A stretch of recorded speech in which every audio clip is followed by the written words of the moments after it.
अगर मन शांत होगा तो हर काम में मन लगेगा। अगर शांति चाहिए तो इस एक प्राचीन रहस्य को अपनी जिंदगी में अपनाना होगा। वह रहस्य बहुत ही सरल है और आसान भी। तो वह ऐसा कौन सा रहस्य है, वही हम आज के इस वीडियो में कहानियों के माध्यम से जानेंगे।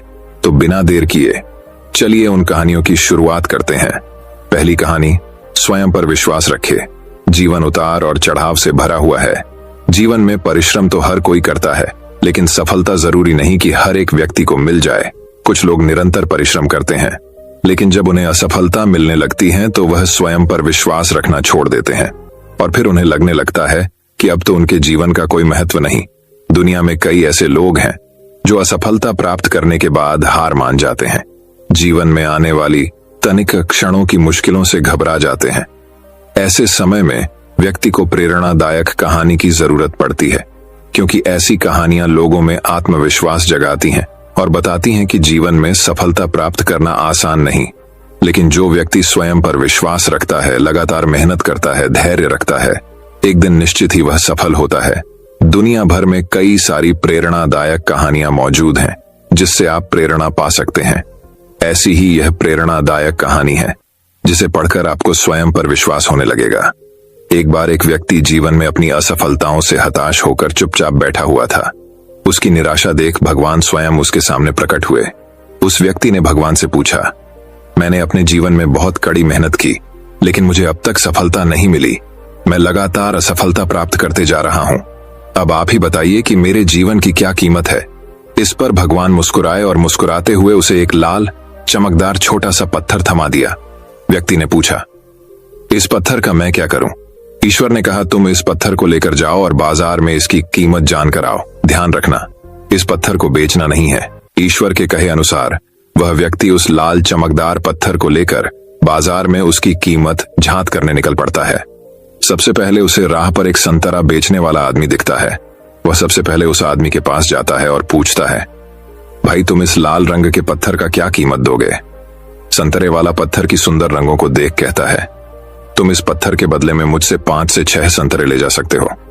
व्यक्ति ने कहा कि मुझे तो इस पत्थर को बेचना नहीं है। ये कहकर वह आगे बढ़ जाता है। आगे राह में उसे एक सब्जी वाला दिखता है। उस सब्जी वाले से पूछता है कि भाई तुम इस लाल रंग के पत्थर को कितने में खरीदोगे?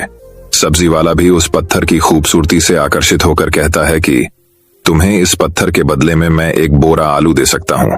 बताओ, बेचोगे इस पत्थर को? व्यक्ति कहता है, नहीं, मुझे इस पत्थर को नहीं बेचना है। अब वह व्यक्ति सीधे एक सोनार की दुकान पर चला जाता है। सोनार के दुकान में बहुत बेशकीमती खूबसूरत गहने पड़े हुए थे। वह व्यक्ति अब उस सोनार को पत्थर दिखाते हुए पूछता है कि इस पत्थर की कीमत क्या लगाओगे? सोनार बहुत ध्यान से उस पत्थर को देखता है। अंत में वह कहता है कि इस पत्थर के बदले में मैं तुम्हें 1 करोड़ रुपए दे सकता हूं। लेकिन वह व्यक्ति बोलता है कि मुझे इस पत्थर को नहीं बेचना। सोनार को लगता है कि शायद दाम कम बता रहा हूं, इसीलिए वह पत्थर बेचने से मना कर रहा है। इसीलिए सोनार पत्थर की कीमत बढ़ाकर 2 करोड़ ढांच कर देता है। लेकिन वह व्यक्ति तब भी यही कहता है कि मैं इस पत्थर को तो बेच ही नहीं सकता। सोनार के दुकान से निकलकर वह व्यक्ति अब हीरे की दुकान में घुसता है, जहां पर बहुत बेशकीमती रत्न पड़े हुए थे। व्यक्ति हीरे के दुकानदार को पत्थर दिखाते हुए इसकी कीमत पूछता है। हीरे का व्यापारी लगभग 10 मिनट तक पत्थर को बहुत ही बारीकता से जांच करता है और अंत में वह एक मलमल के कपड़े पर उस पत्थर को रखकर उसके सामने अपना सिर टेक लेता है। व्यक्ति पूछता है कि इसकी कीमत कितनी है? तब हीरे का व्यापारी कहता है, अरे भाई, तुम्हें यह कहां से मिला? यह तो दुनिया का एक अनमोल रत्न है, जिसे तो दुनिया की पूरी दौलत लगा दो तब भी खरीदा नहीं जा सकता। यह सुन वह व्यक्ति बहुत अचंभित हो जाता है और वह सीधे ईश्वर के पास आता है और सारी घटना भगवान को बताता है। उसके बाद पूछता है कि ईश्वर, अब तो बताइए कि मेरे जीवन की कीमत क्या है? तब ईश्वर कहते हैं कि संतरे वाले, सब्जी वाले, सोनार वाले और हीरे वाले, सभी ने तो तुम्हें तुम्हारे जीवन की कीमत बता दी है। व्यक्ति कहता है, मैं समझा नहीं। तब ईश्वर उसे विस्तार पूर्वक समझाते हुए कहते हैं कि तुम किसी के लिए पत्थर के टुकड़े के समान हो तो किसी के लिए अनमोल रत्न। जिस तरह सबने अपनी अलग अलग जानकारी के हिसाब से इस पत्थर की कीमत बताई, लेकिन उस हीरे के व्यापारी ने इस पत्थर की असली पहचान कर ली। ठीक उसी तरह इस दुनिया में तुम कई लोगों के लिए एक मामूली इंसान हो, भले ही तुम में कितना भी हुनर क्यों ना हो। लेकिन वक्त के साथ यह हुनर जरूर निखर कर आता है। तुम्हें बस परिश्रम और धैर्य की जरूरत है। तो दोस्तों, इस कहानी से हमें यही सीख मिलती है कि हर मनुष्य को खुद पर विश्वास रखना चाहिए। यदि व्यक्ति को खुद पर विश्वास नहीं, तो उसके जीवन की कीमत कुछ भी नहीं, क्योंकि जिसे खुद पर विश्वास होता है और जो परिश्रम करता है, वह तो एक दिन हीरे के व्यापारी की तरह उसकी कीमत लोगों को समझ आने लगती है। तो दोस्तों, अब चलिए हमारे दूसरे कहानी की शुरुआत करते हैं। दूसरी कहानी, इंतजार का फल, सब्र का फल मीठा होता है। आपने इस मुहावरे को जरूर सुना होगा। चलिए आज हम इस कहानी से जानते हैं कि इसका मतलब क्या होता है। इस कहानी में बताया गया है कि तारों को कैसे ईर्ष्या का भाव उत्पन्न होता है और श्री नारद मुनि उनको कैसे इस मुहावरे का अर्थ समझाते हैं। यह अत्यधिक सुंदर और प्रेरणादायक कहानी है। आप इसे पूरा जरूर सुने। जब सूरज अस्त हो रहा होता है, तब हल्की हल्की संध्या उत्पन्न होती है और चारों तरफ शांत वातावरण जैसा एक अंधेरा सा छा जाता है। सभी जीव जंतु, पशु पक्षी अपने निवास स्थान को जाने लगते हैं और हल्की हल्की हवा चलने लगती है।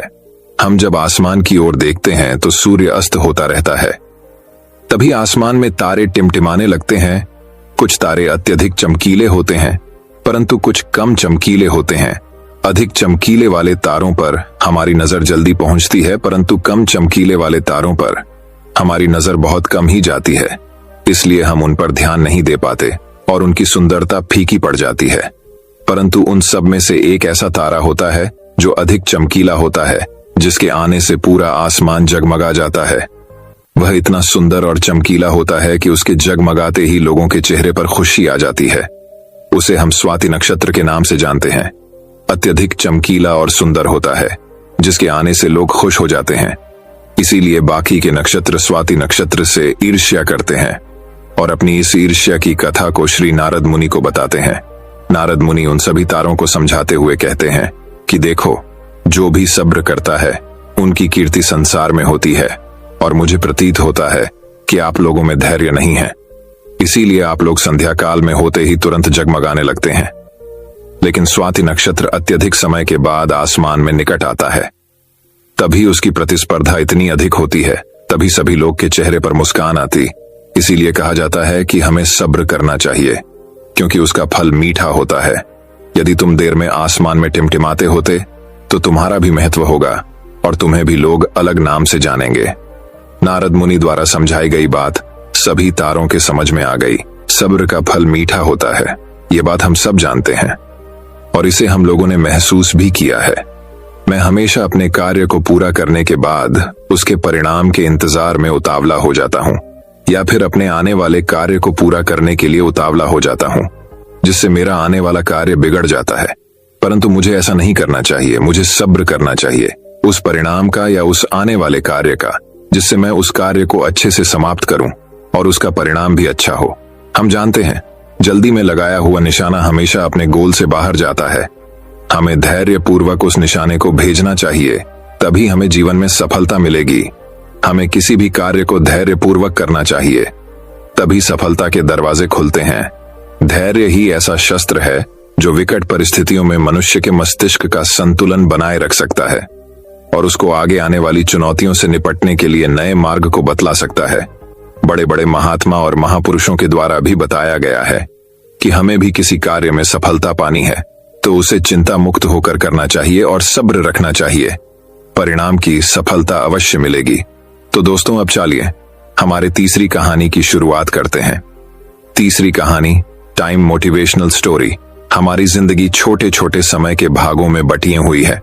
हमारी जिंदगी में कई दिन, कई घंटे, कई मिनट और कई सेकंड होते हैं, परंतु कुछ लोग इसी समय में उस मुकाम को हासिल कर जाते हैं जिसकी उन्हें चाह होती है। वे समय का सदुपयोग करते हैं और अपने जीवन में सफल हो जाते हैं। एक गांव में एक गरीब आदमी रहता था। उसके घर में उसकी पत्नी और उसकी एक बेटी और एक छोटा बेटा था। उसकी पत्नी दूसरों के घर में काम करके अपने परिवार का खर्च चलाती थी। उसका पति, जिसका नाम रामू था, रामू दिन भर नशे में डूबा रहता था और दूसरों के साथ अपना समय बर्बाद किया करता था। कहीं इधर ताश के पत्ते खेलता दिखता था तो कहीं उधर लोगों के दरवाजे में बैठकर गपशप मारा करता था। अपने परिवार का ख्याल उसे बिल्कुल नहीं था। उसके माता पिता ने उसकी शादी कराकर गलती कर दी थी। बेचारी उसकी पत्नी दिन रात काम कर कर अपने बच्चों का पेट पालती थी। यदि उसकी पत्नी एक भी दिन काम पर न जाए तो उसके बच्चे भूखे रह जाते थे। इसीलिए उसकी पत्नी प्रत्येक दिन दूसरों के वहां काम करती थी। लेकिन रामू को इन सब बातों से कोई फर्क नहीं पड़ता था। उसे बस अपना समय बर्बाद करके हंसी मजाक और पत्ते खेलने में बहुत मजा आता था। शाम को शराब पीकर घर आकर जोर जोर से अपनी पत्नी को चिल्लाता था। कई बार उसने अपनी पत्नी को मारा भी, लेकिन अब उसकी पत्नी करें भी तो क्या, वह तो अपने बच्चों को छोड़कर नहीं जा सकती थी। रामू को जो कोई भी समझाता था कि रामू कुछ कार्य करा करो, पैसे कमाया करो, अपने परिवार का खर्च तो उठाओ, तुम्हारे 2 बच्चे हैं, तुम्हारी पत्नी है, उनकी देखभाल करो, ऐसे अपना समय क्यों बर्बाद करते हो। रामू उसके ऊपर बिगड़ जाता था और कहता, तुम्हें इससे लेना देना क्या, मैं कुछ भी करूं, यह मेरा जीवन है, मैं तुम्हारे घर में खाता हूं क्या। इसके कारण कोई भी गांव का सदस्य इससे इस विषय में बात ही नहीं करता था। वह सुबह खाकर निकल जाता था और रात में शराब पीकर आता और अपनी बीवी के ऊपर गुस्सा करता था। ऐसा ही कुछ दिनों तक चलता रहा। कुछ दिनों बाद संसार में एक ऐसी बीमारी ने जन्म लिया जो मानव जाति के लिए अत्यधिक खतरनाक थी। चारों तरफ उस बीमारी का कहर था। आप सब जानते होंगे मैं कोरोना वायरस की बात कर रहा हूं। जब सरकार द्वारा लॉकडाउन लगा दिया गया था तब चारों तरफ लोगों का एक दूसरे के वहां आना जाना बंद हो गया था। सारे कार्य, सारी फैक्ट्रियां, सारी गाड़ियां इत्यादि बंद हो गए थे। अब रामू का परिवार भूखा मरने लगा था क्योंकि उसकी पत्नी जो रोज कमाने जाती थी वह अब किसी के घर इसी कारण नहीं जा पाती थी कि कहीं इस बीमारी की वजह मैं न हो जाऊं। लोग उसे अब काम पर बुलाना बंद कर दिए थे। उसके परिवार में अनाज का एक दाना भी नहीं पता था, ना उसके घर में कुछ पैसे थे। अब वह क्या करता। उसका छोटा बेटा भी बीमार हो गया था। उसके बच्चे की तबीयत ज्यादा खराब हो गई थी। तब रामू को समझ आया कि अपने परिवार को ध्यान देना चाहिए।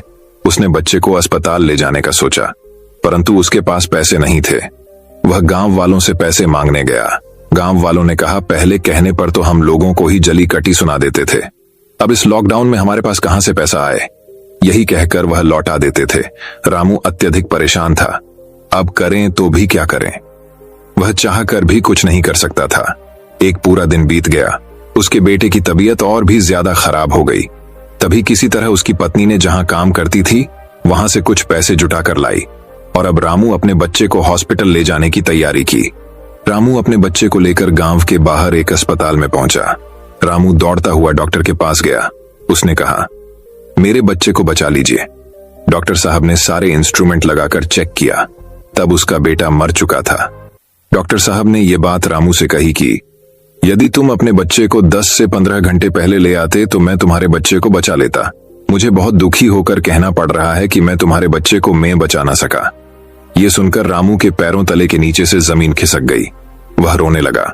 उससे कहने लगा, यह सब मेरी गलती है। मैंने जीवन में कुछ नहीं किया, सिर्फ अपने समय को बर्बाद किया है। यदि आज मेरे पास पैसे होते तो मैं अपने बेटे को हॉस्पिटल जल्दी ला पाता और मेरा बेटा बच जाता।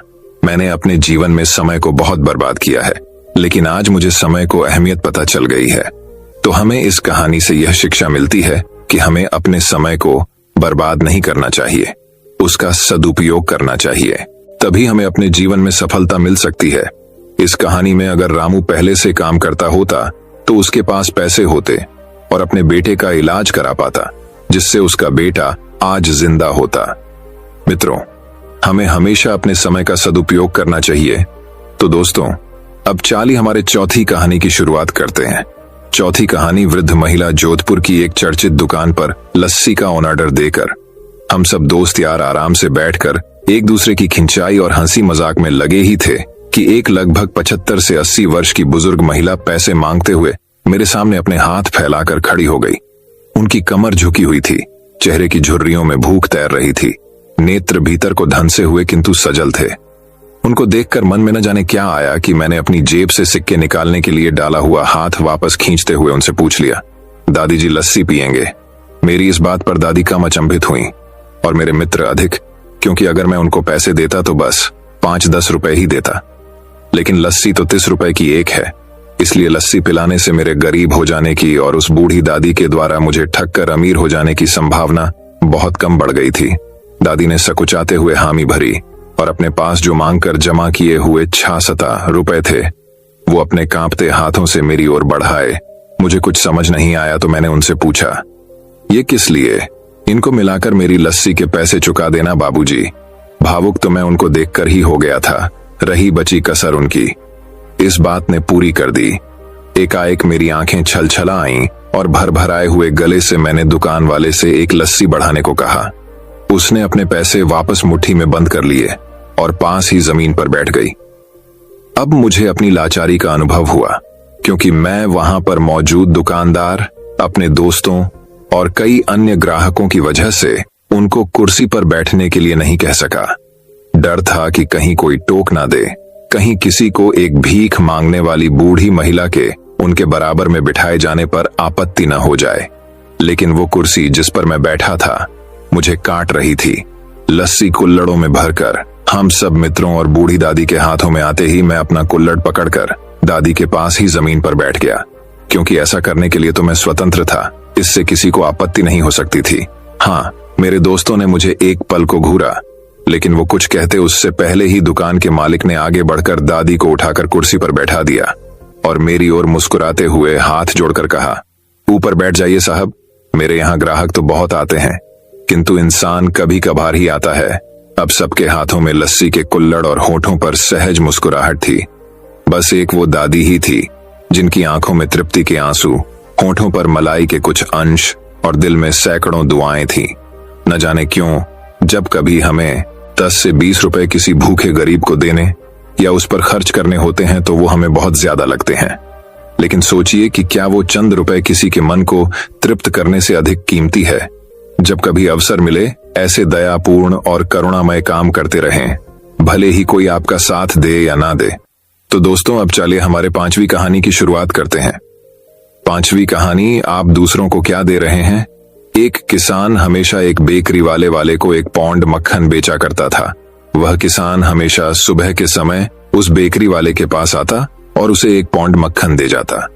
एक बार बेकरी वाले ने सोचा कि वह हमेशा उस पर भरोसा करके मक्खन ले लेता है, क्यों ना आज मक्खन को तौला जाए, इससे उसको पता चल सके कि उसे पूरा मक्खन मिल रहा है या नहीं। जब बेकरी वाले ने मक्खन तौला तो मक्खन का वजन कुछ कम निकला। बेकरी वाले को गुस्सा आया और उसने उस किसान पर केस कर दिया। मामला अदालत तक पहुंच गया। उस किसान को जज के सामने पेश किया गया। जज ने उस किसान से प्रश्न करना शुरू किया। जज ने पूछा कि वह उस मक्खन को तौलने के लिए बाट का प्रयोग करता है क्या। किसान ने जवाब दिया, मेरे पास तौलने के लिए बाट तो नहीं है, फिर भी मक्खन तौल लेता हूं। जज हैरानी से पूछता है, बिना बाट के तुम मक्खन कैसे तौलते हो। इस जवाब किसान ने दिया कि वह लंबे समय से इस बेकरी वाले से 1 पौंड ब्रेड का लोफ खरीदता है। हमेशा ये बेकरी वाला उसे देकर जाता है और मैं उतने ही वजन का उसे मक्खन तौल कर दे आता हूं। किसान का यह जवाब सुनकर बेकरी वाला हक्का बक्का रह गया। शिक्षा, इस बेकरी वाले की तरह ही हम भी अपने जीवन में वो ही पाते हैं जो हम दूसरों के देते हैं। एक बार आप सोचिए, आप दूसरों को क्या दे रहे हैं, धोखा, दुख, ईमानदारी, झूठ या फिर वफा। तो दोस्तों, अब चलिए हमारी 6ठी कहानी की शुरुआत करते हैं। 6ठी कहानी, हर व्यक्ति का महत्व। एक बार एक विद्यालय में परीक्षा चल रही थी। सभी बच्चे अपनी तरफ से पूरी तैयारी करके आए थे।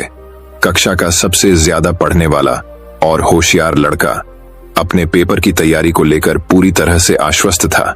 उसको सभी प्रश्नों के उत्तर आते थे, लेकिन जब उसने अंतिम प्रश्न देखा तो वह चिंतित हो गया। सबसे अंतिम प्रश्न में पूछा गया था कि विद्यालय में ऐसा कौन व्यक्ति है जो हमेशा सबसे पहले आता है, वह जो भी है उसका नाम बताइए। परीक्षा दे रहे सभी बच्चों के ध्यान में एक महिला आ रही थी। वही महिला जो सबसे पहले स्कूल में आकर स्कूल की साफ सफाई करती। पतली, सांवले रंग की और लंबे कद की उस महिला की उम्र करीब 50 वर्ष के आसपास थी। ये चेहरा वहां परीक्षा दे रहे सभी बच्चों के आगे घूम रहा था, लेकिन उस महिला का नाम कोई नहीं जानता था। इस सवाल के जवाब के रूप में कुछ बच्चों ने उसका रंग रूप लिखा तो कुछ ने इस सवाल को ही छोड़ दिया। परीक्षा समाप्त हुई और सभी बच्चों ने अपने अध्यापक से सवाल किया कि इस महिला का हमारी पढ़ाई से क्या संबंध है। इस सवाल का अध्यापक जी ने बहुत ही सुंदर जवाब दिया। ये सवाल हमने इसलिए पूछा था कि आपको यह एहसास हो जाए कि आपके आसपास ऐसे कई लोग हैं जो महत्वपूर्ण कामों में लगे हुए हैं और आप उन्हें जानते तक नहीं। इसका मतलब आप जागरूक नहीं हैं। शिक्षा, हमारे आसपास की हर चीज व्यक्ति का विशेष महत्व होता है। वह खास होता है। किसी को भी नजरअंदाज नहीं करें। तो दोस्तों, अब चाले हमारे 7वीं कहानी की शुरुआत करते हैं। 7वीं कहानी, अपना हुनर कभी नहीं भूलें। एक बार एक राजा था, उसके राज्य में सभी अच्छे से चल रहा था। उस राजा ने अपने सैनिकों को बढ़ाने के लिए बहुत मेहनत की थी। तलवारबाजी, खेलकूद और शासन कला, ये गुण तो सभी राजाओं में होते ही है, लेकिन इस राजा को इसके अलावा एक और भी शौक था। वह था कालीन बुनना। ये गुण हर किसी राजाओं में नहीं मिलता। राजा के इस काम को बहुत पसंद किया जाता था, लेकिन इसके साथ ही यह भी कहा जाता था कि ये काम एक राजा के लायक का नहीं होता। एक बार की बात है, जब वह राजा अपने सैनिकों के साथ जंगल में शिकार के लिए गया। वहां पर अचानक वह अपने सैनिकों से बिछड़ गया। राजा को अकेला देख वहां के डाकुओं ने उस पर हमला बोल दिया और उसे बंदी बना दिया। राजा के पास से कुछ नहीं मिलने के कारण डाकुओं ने राजा को मारने का निर्णय किया। इस पर राजा को एक युक्ति सूझी। राजा ने डाकुओं से कहा कि यदि तुम मुझे कालीन बुनने का सामान ला दो, तो मैं तुम्हें इस राज्य के राजा से 100 सोने के सिक्के दिलवाऊंगा। इस पर डाकू मान गए। राजा को कालीन बुनने का सामान दिया गया। राजा ने कालीन बुनना शुरू किया। जब ये कालीन पूरा बुन दिया तो इसे राजभवन में भेजा गया। वहां पर रानी इस कालीन को देखकर राजा के काम को पहचान गई और उसमें लिखे राजा के संदेश को पढ़ लिया। राजभवन में आए डाकुओं को पकड़ लिया गया और राजा को जंगल से छुड़वाया गया।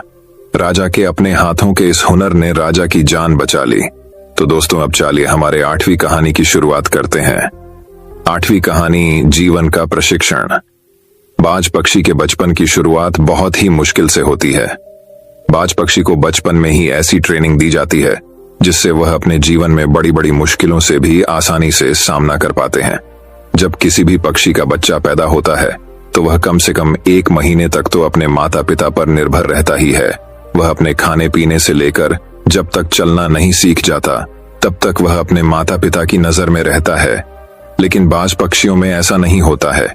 बाज पक्षी सबसे उल्टा चलते हैं।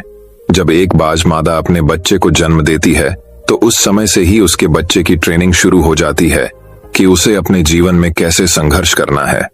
पैदा होने के कुछ ही दिन बाद बाज के बच्चे का प्रशिक्षण शुरू हो जाता है। उसके प्रशिक्षण के पहले पड़ाव में मादा बाज अपने बच्चे को चलना सिखाती है। जब बच्चा भूखा होता है तो उसकी माँ खाना लाती है, जैसा कि सभी पक्षी करते हैं, लेकिन बाज सीधा अपने बच्चे को खाना नहीं देते।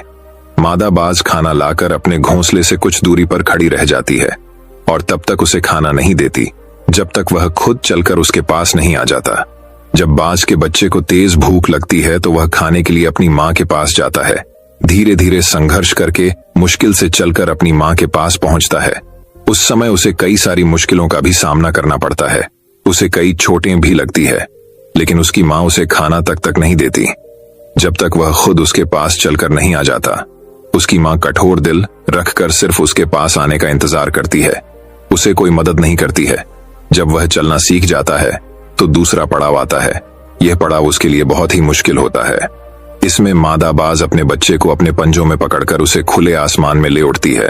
अपने बच्चे को पंजों में दबाकर वह लगभग 12 से 14 किलोमीटर ऊपर तक ले जाती है और वहां से उसे छोड़ देती है। तब वह बच्चा नीचे गिरने लगता है और वह उसे देखती है। जब उसका बच्चा 1 या 15 किलोमीटर, तो बच्चे को डर लगने लगता है कि वह अब मर जाएगा और अपने पंख फड़फड़ाने लगता है। उड़ने की पूरी कोशिश करता है, फिर भी वह उड़ नहीं पाता। तो मादा बाज उसे झट से आकाश में ही पंजों में पकड़ लेती है और उसे जमीन पर गिरा देती है।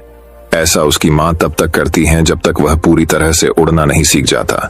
इस प्रकार से एक बाज के बचपन की शुरुआत होती है और उसे इस कठिन प्रशिक्षण को करना पड़ता है। इस कठिन प्रशिक्षण से वह अपने जीवन में बहुत कुछ सीखता है। इसके कारण ही वह अपने से दुगुना वजनी का भी आसानी से शिकार कर सकता है और उसे आसमान में ले उड़ता है। इस प्रशिक्षण से वह मजबूत और शक्तिशाली हो जाता है। हमें बाज के इस प्रशिक्षण से जीवन में बड़ी सीख मिलती है। हर व्यक्ति, जानवर या पक्षी अपने बच्चों से बहुत प्यार करता है। इसका मतलब ये नहीं कि वह उसे अपने पर ही निर्भर रहने दें।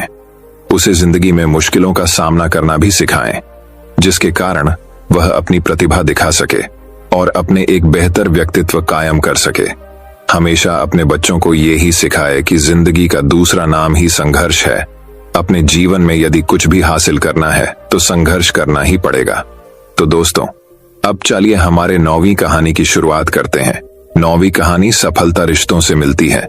हमारे जीवन में हमें अपने माता पिता बहुत काम करने से रोकते हैं कि तुम ये नहीं करोगे, तुम वहां पर नहीं जाओगे, तुम्हें ये ही करना पड़ेगा। हमें कई काम करने से रोकते हैं। क्या आपको लगता है कि वो हमें रोककर गलत कर रहे हैं?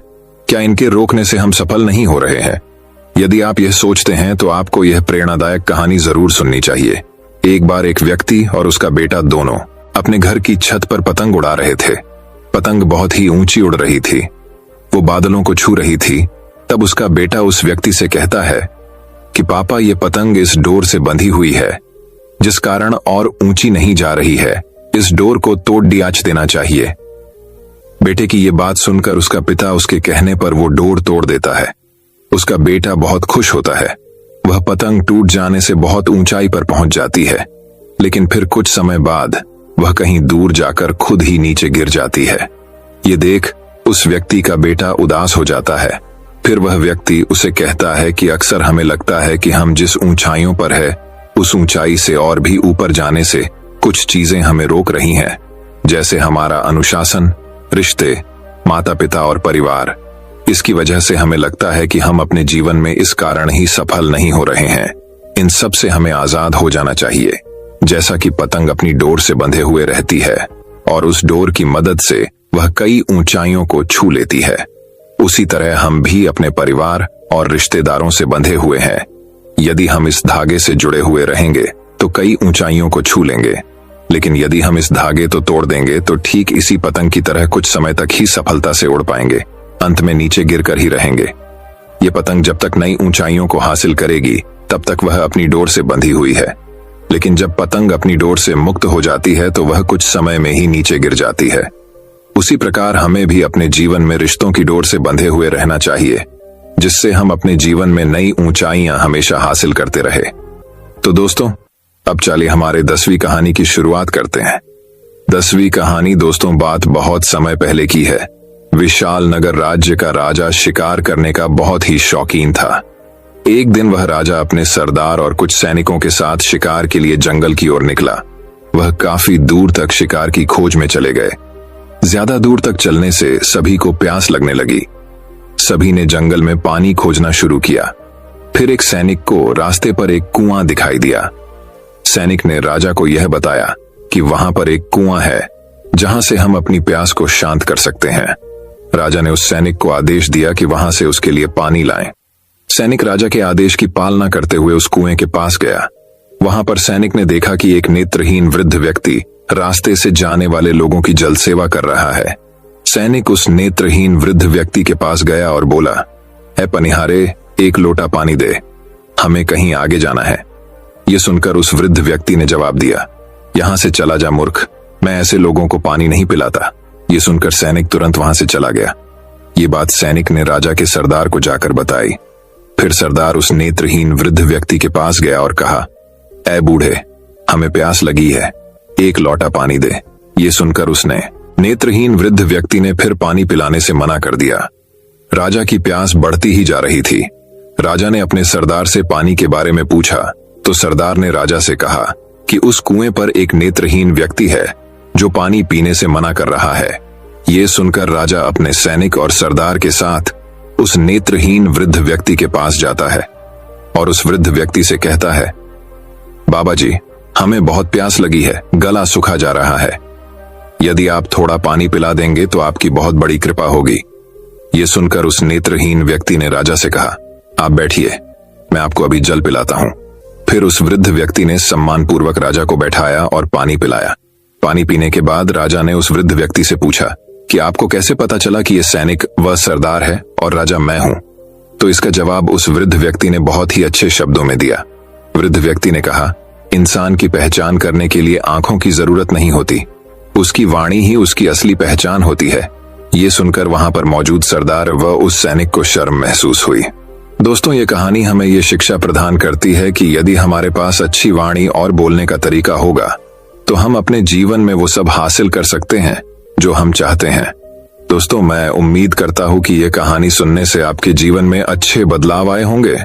आपको इस वीडियो से क्या सीखने मिला, ये कमेंट करके जरूर बताइए और अपने परिवार, दोस्तों या आपके करीबी इंसान के साथ ये कहानी शेयर करके उन्हें भी इस ज्ञान से परिचित करवाए।